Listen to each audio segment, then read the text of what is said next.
Selamat pagi Bapak Ibu Saudara-saudara yang terkasih. Sebelum kita mendengarkan firman Tuhan, marilah kita bersaat teduh sejenak.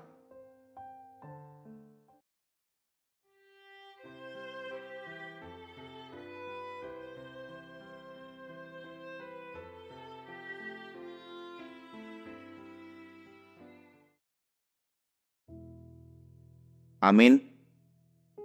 Firman Tuhan yang menyapa kita pada hari ini tertulis di dalam kitab Injil Markus pasal yang ke-11 ayat 25.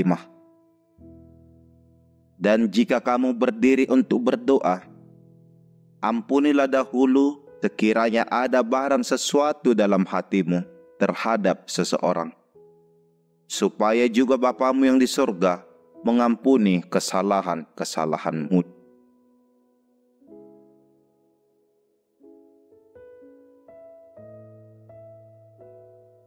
Dalam bahasa Batak dikatakan, alai molo jojo kamu martangiang, tai sisa hamu mah molo adong pakurangi ni rohamu dihalak.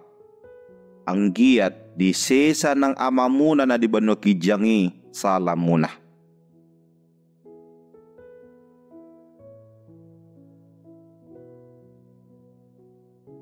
Kasih di dalam pengampunan. Pernahkah seseorang menyakiti dan membuat luka di hatimu? Tentu jawaban kita mengatakan pernah. Jika kita merenungkan, apakah kita telah memaafkan orang yang telah menyakiti hati kita tersebut? Mari kita jawab di dalam hati kita masing-masing. Banyak sekali saat ini manusia yang terkurung di dalam rasa dendam atas sakit hati yang dia terima. Rasa dendam tersebut dapat disimpan selama berhari-hari, berminggu-minggu, berbulan-bulan, dan bahkan hingga bertahun-tahun, seolah-olah kasih dan pengampunan itu tidak ada di dalam kamus hidupnya. Sementara kasih dan pengampunan adalah sebuah kewajiban yang harus dilakukan oleh pengikut Kristus.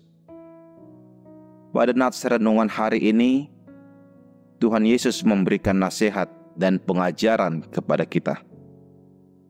Ia menjelaskan agar di dalam doa penuh dengan iman yang hidup dan juga harus terkandung kasih akan pengampunan. Agar doa kita diterima, kita juga harus mampu mengampuni orang lain sebagaimana yang telah diajarkan di dalam doa Bapa kami. Ketika berdoa, hati dan jiwa kita haruslah terlebih dahulu berdamai. Maka ia akan menjawab doa kita. Saudara-saudara yang terkasih, agar kita dapat berdoa dengan tulus, marilah kita terlebih dahulu menyelesaikan perkara yang ada di dalam hati kita. Bagaimana kita bisa berdoa sementara di dalam hati kita masih terpendam dendam? Bagaimanakah kita bisa berdoa sementara amarah masih bergejolak di dalam diri kita? Tuhan Yesus telah memberikan teladan agar kita hidup di dalam mengampuni. Dalam Matius 6 ayat 14 hingga 15 dikatakan, karena jikalau kamu mengampuni kesalahan orang, Bapamu yang di sorga akan mengampuni kamu juga. Tetapi jikalau kamu tidak mengampuni orang, Bapamu juga tidak akan mengampuni kesalahanmu. Kita juga harus menyadari bahwa kita juga adalah orang yang berdosa.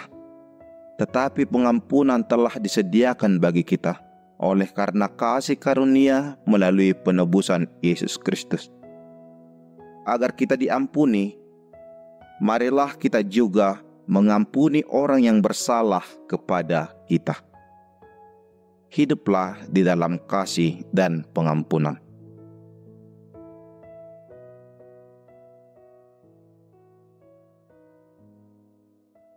Amin. Kita berdoa. Terima kasih ya Tuhan Allah Bapa, atas kasih karunia yang telah Engkau berikan kepada kami melalui pengampunan oleh penebusan di dalam Yesus Kristus. Bimbing kami Tuhan agar kami dapat menghidupi pengampunan yang telah Engkau sediakan bagi kami dengan hidup di dalam kasih, mau memaafkan orang yang bersalah kepada kami, dan tidak menyimpan rasa dendam dan amarah. Damai sejahtera yang daripada-Mu ya Tuhan, dan yang menyertai hati dan pikiran kami semua. Ya Tuhan, saat ini kami akan melaksanakan kegiatan kami. Berkatilah segala aktivitas kami agar menjadi sukacita dalam hidup kami. Berkati keluarga tiap keluarga, dan naungan kasih-Mu yang selalu menyertai dan melindungi. Ya Tuhan, kami berdoa untuk saudara-saudari kami yang sedang di dalam proses pemulihan. Engkau yang memberikan kesehatan kepada mereka. Kami adalah umat-Mu yang tidak lepas dari dosa dan kesalahan, dan kami mohon pengampunan yang hanya daripada-Mu. Di dalam nama anak-Mu Tuhan Yesus Kristus, kami berdoa dan mengucap syukur. Anugerah dari Tuhan kita Yesus Kristus, kasih setia dari Allah Bapa, dan persekutuan dari Roh Kudus, itulah yang menyertai kamu sekalian. Amin.